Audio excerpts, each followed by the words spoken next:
Mercedes sidestepped her brother as she barged into the building. "Oh my gosh!" Carlita, anxious to see what was going on, followed her daughter inside and almost tripped over a woman lying just inside the doorway, face down. Vinny leaned over the woman and gently nudged her. "Hey." The woman was unresponsive, so Vinny rolled her over, exposing an angry dark line, along with a smaller round mark around the woman's neck. "Looks like somebody burned her, literally and figuratively." "We need to call the cops." Mercedes pulled her cell phone from her back pocket, turned it on, and started to dial 911. Vinny snatched the phone from his sister's hand. "Wait a minute. We need to think things through before we go call in the cops." He began to pace back and forth, while Carlita averted her gaze and offered a silent prayer. "We have a dead woman lying on our floor," Mercedes argued. "What is there to discuss?" "Murder, Mercedes," Vinny explained patiently. "You're not thinking. The first ones the police are gonna suspect will be you and Ma, the property owners."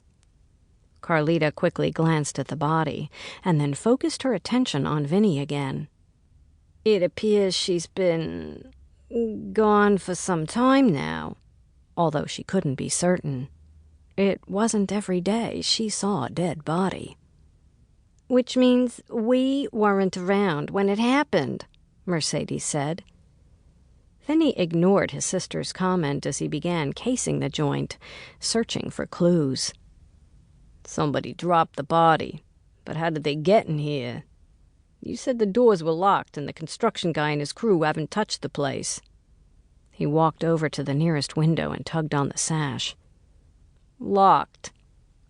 Then he moved to the next window, making his rounds as he checked every window. All of the windows were locked. "Where's the back entrance?" Carlita motioned to her son. "This way." They walked around the server station, past the cash register, and into the kitchen area where the old fryers and grills were located. She pointed to the left. "There." Vinny strode over to the door and grabbed the doorknob. "It's locked." He unlocked the door and stepped outside. Carlita followed him into the alley, not far from where they had parked their vehicles. "Could be they jimmied the back lock, dropped the body, and slipped back out through the alley, locking the door behind them." He gazed past the cars. "This would be a good spot to dump a body. Easy in, easy out. Especially if they knew the place was vacant." Carlita stepped back into the kitchen. Vinny followed her in, and then closed and locked the door. "Who knows how long the woman has been inside here rotting?"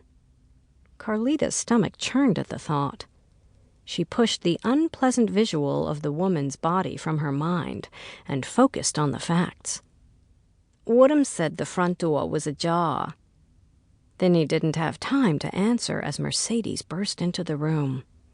"The cops are here." "Mercedes," Vinny said.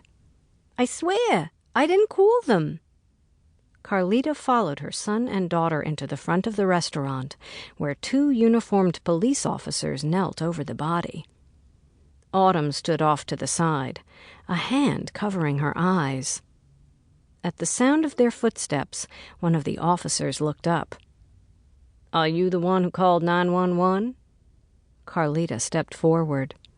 I did," Autumn volunteered. "The door was ajar, and when we opened it, we found this woman lying on the floor." Autumn must have followed them in, and Carlita hadn't noticed. It was too late now. "We haven't touched anything," she told the officers, and then turned to her children. "We should wait in the other building." One of the officers stood. "Don't go far. You'll need to answer some questions."